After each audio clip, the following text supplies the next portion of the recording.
kehidupan sehari-hari, baik pada siswa sekolah dasar hingga siswa sekolah menengah atas. Bahkan kata dongeng itu sudah kita dengar sebelum kita memasuki bangku sekolah. Kita sudah mengetahui bagaimana alur cerita pada dongeng tersebut.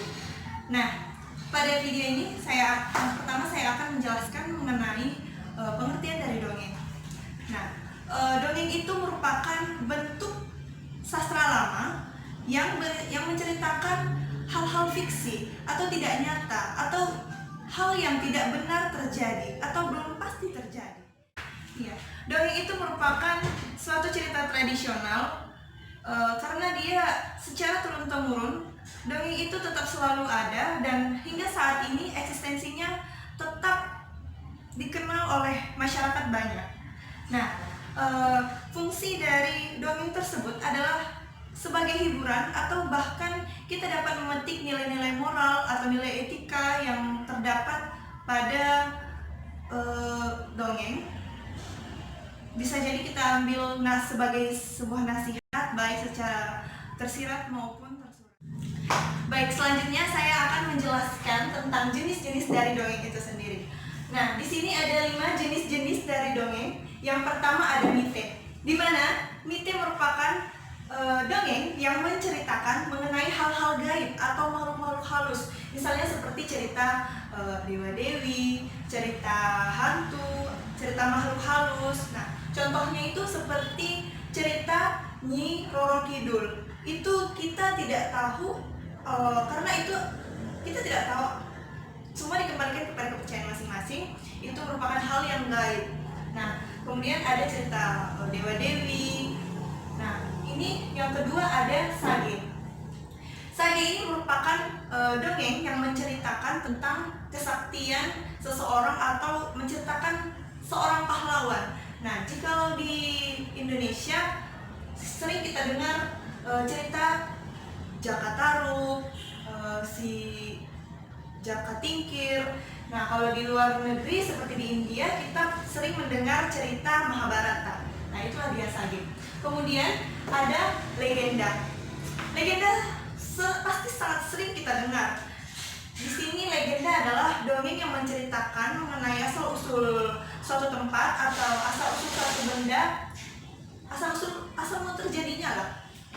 Nah, di sini yang paling terkenal di legenda adalah cerita dari Sumatera Utara, semuanya pasti tahu. Cerita Danau Toba, kemudian ada di daerah Jawa cerita Tangkuban Perahu.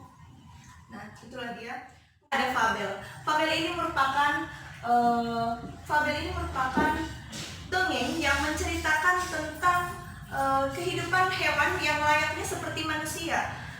Perilaku hewan-hewan itu seperti manusia, seperti berbicara, bekerja, makan, berjalan, itu menyerupai manusia. Yang paling sering kita dengar pada cerita fabel ini adalah si kancil dan buaya, dan beberapa cerita-cerita yang menunjukkan bahwa perilaku hewan itu seperti manusia.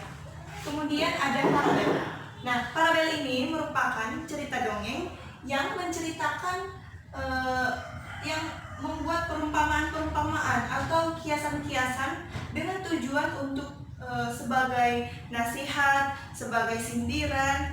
Ya, itu ini parabel ini sifatnya mendidik dan bisa menjadi contoh bagi kehidupan kita. Yang paling terkenal adalah cerita Si Malin Kundang. Semuanya tentu sudah sering mendengar cerita Si Malin Kundang, yaitu seorang anak yang durhaka kepada ibunya. Nah, di parabel ini tujuannya untuk mendidik pendengar atau pembaca agar tidak meniru si Malin Kundang tersebut. Dalam dongeng terdapat beberapa struktur pembangun dari dongeng tersebut. Yang pertama ada pendahuluan, di mana pendahuluan ini merupakan bagian pengantar ataupun gambaran dari isi dari dongeng tersebut. Nah, kemudian yang kedua ada isi. Nah, isi merupakan bagian yang paling penting pada dongeng karena di dalam isi itu terdapat pokok permasalahan atau pokok pikiran yang terdapat dalam cerita dongeng tersebut. Yang terakhir ada penutup. Nah, penutup ini adalah bagian terakhir dari dongeng, yaitu dibuat untuk mengakhiri dari cerita dongeng tersebut. Ada unsur-unsur pembangun dari dongeng.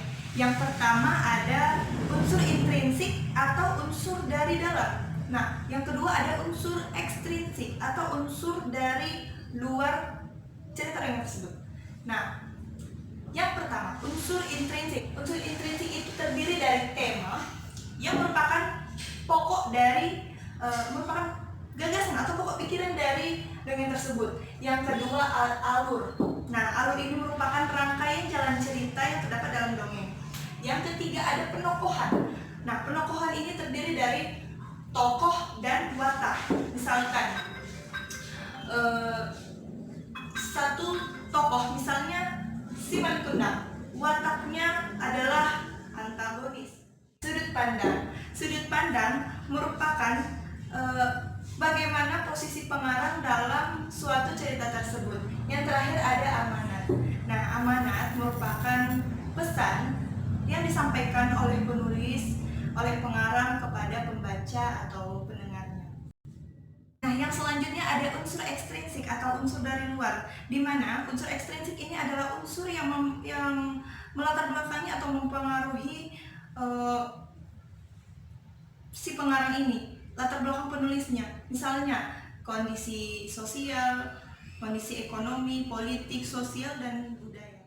Ada beberapa. Yang pertama adalah diceritakan dengan alur yang sederhana. Yang kedua, alur cerita singkat dan cepat. Yang ketiga, tokoh tidak dijelaskan secara detail dalam dongeng.